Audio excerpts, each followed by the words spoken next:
ಸಂಪುಟ ಸೇರಲು ತುದಿಗಾಲಿನಲ್ಲಿ ನಿಂತಿದ್ದಾರೆ ನಾಯಕರು. ಹೈಕಮಾಂಡ್ ನಾಯಕರ ಭೇಟಿಗೆ ನಿನ್ನೆಯಿಂದಲೂ ನಿರಂತರ ಪ್ರಯತ್ನ. ನಿನ್ನೆ ಖರ್ಗೆ ಅವರನ್ನು ಭೇಟಿ ಮಾಡಿದ್ದ ಹಲವರು ವೇಣುಗೋಪಾಲ್ ಅವರನ್ನು ಭೇಟಿ ಮಾಡಲಿಕ್ಕೆ ಪ್ರಯತ್ನ ಮುಂದುವರಿತಾ ಇದೆ. ಸಿದ್ದರಾಮಯ್ಯ ಮತ್ತು ಡಿ ಕೆ ಶಿವಕುಮಾರ್ ಅವರನ್ನು ಭೇಟಿ ಮಾಡಿದ್ರು. ಸಚಿವ ಸ್ಥಾನಕ್ಕೆ ಎಲ್ಲರ ಮೇಲೆ ಒತ್ತಡ ತರುವಂತಹ ಪ್ರಯತ್ನವನ್ನು ಮಾಡ್ತಾ ಇದ್ದಾರೆ. ಸಿದ್ದರಾಮಯ್ಯ ಅವರ ಅಧಿಕಾರದಿಂದ ಕೆಳಗಿಳಿದಿದ್ದರೂ ಕೂಡ ಅವರ ಶಕ್ತಿ ಸಾಮರ್ಥ್ಯ ಕುಂದಿದೆ ಅಂತ ಲೆಕ್ಕಾಚಾರ ಹಾಕುವ ಯಾವ ಆಲೋಚನೆಯನ್ನು ಕೂಡ ಯಾರೂ ಮಾಡ್ತಾ ಇಲ್ಲ. ಅದಕ್ಕೆ ಕಾರಣ ಅಂತ ಹೇಳಿದ್ರೆ ಮುಖ್ಯಮಂತ್ರಿ ಹುದ್ದೆಯಿಂದ ಕೆಳಗಿಳಿದಿರಬಹುದು, ಆದರೆ ಪವರ್ ಸೆಂಟರ್ ಆಗಿ ಸಿದ್ದರಾಮಯ್ಯ ಮುಂದುವರಿತಾರೆ, ಒಂದು ಶಕ್ತಿ ಕೇಂದ್ರವಾಗಿ.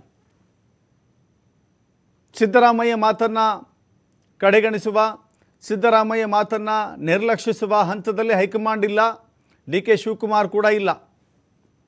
ಸಿದ್ದರಾಮಯ್ಯ ಸೂಚಿಸಿದರೆ ಅವರು ಸಚಿವರಾಗ್ತಾರೆ, ಸಿದ್ದರಾಮಯ್ಯ ಸೂಚಿಸಿದರೆ ನಿಗಮ ಮಂಡಳಿಯ ಅಧ್ಯಕ್ಷರಾಗ್ತಾರೆ, ಸಿದ್ದರಾಮಯ್ಯ ಸೂಚಿಸಿದರೆ ಸರ್ಕಾರದಲ್ಲಿ ಯಾವುದಾದ್ರೂ ಒಂದು ಅವಕಾಶವನ್ನು ಪಡೆದುಕೊಳ್ಳಲಿಕ್ಕೆ ಸಾಧ್ಯವಾಗುತ್ತೆ. ಸೊ ಹೀಗಾಗಿ ಸಿದ್ದರಾಮಯ್ಯ ಅವರ ಭೇಟಿಗೂ ಕೂಡ ನಿರಂತರ ಪ್ರಯತ್ನ. ಅಫ್ಕೋರ್ಸ್ ಮುಖ್ಯಮಂತ್ರಿಯವರ ಪರಮಾಧಿಕಾರ ಇರುತ್ತೆ, ಸಚಿವರನ್ನಾಗಿ ಆಯ್ಕೆ ಮಾಡಿಕೊಳ್ಳುವ, ಸಚಿವ ಸಂಪುಟವನ್ನು ರಚನೆ ಮಾಡಿಕೊಳ್ಳುವ ಅಧಿಕಾರ.